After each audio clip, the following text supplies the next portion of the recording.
Hello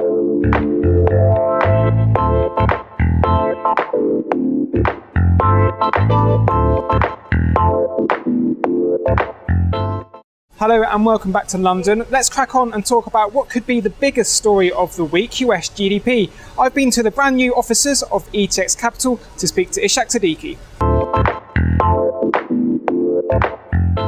So these US GDP numbers are quite spectacular. What's behind them? Yeah, well, look, we've seen a pickup in consumer confidence, in general consumption. Federal spending was a lot better than expected. It dipped around about 8.4% in the first quarter of 2013. That's around about 1.5%. So that's generally quite positive, given the fact that we've had these suppressed cuts in place. When it comes to industrial output, manufacturing activities also, we've seen good growth on those sides, and the improvement in the labour market has been a strong positive in the US economy. And again, so we had the ADP report, which is generally seen as a bit of a precursor to the non-farm payrolls on Friday, and they came at 200,000 jobs created by the US economy. Very, very encouraging. It's not really a trustworthy indicator, but nonetheless, it has set up a generally positive tone for Friday's payrolls. Well, now it's time to turn our attention to equities and the FTSE, and I've been talking with Joe Rundle. Okay, Joe, just want to quickly look at the FTSE.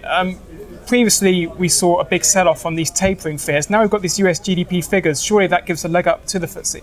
Yeah, it does. I think the FTSE's in quite a clever place at the moment. I do think we're going to see a move higher in the short term, but I do think it's going to be very volatile, and that volatility is going to be based on two sides: European market troubles and also the US figures.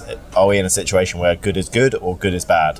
What do you think? Are we in good or good is bad? I do think it's going to flip around quite a lot. I think if you see really, really good figures, that's not the best thing for the market. Conversely, if you see the US slipping back into recession, that again's not the best thing. The best thing the market could get, and what the Fed are hoping for, is a slow recovery that's just builds up a little bit of pace so that they can carry on backing the market with the QE.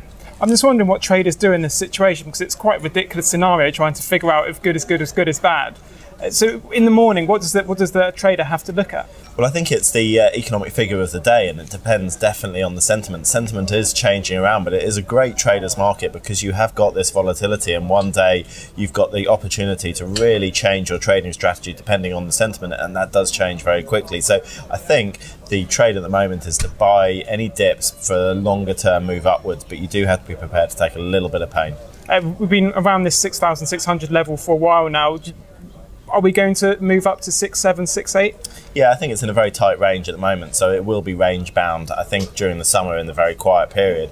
But I do think that you will see a slow move up, and you should approach this market on the long side rather than the short side. Well, thanks to the guys at ETX Capital. Stay tuned to Dukascopy TV for more interviews. But for the moment, goodbye from London.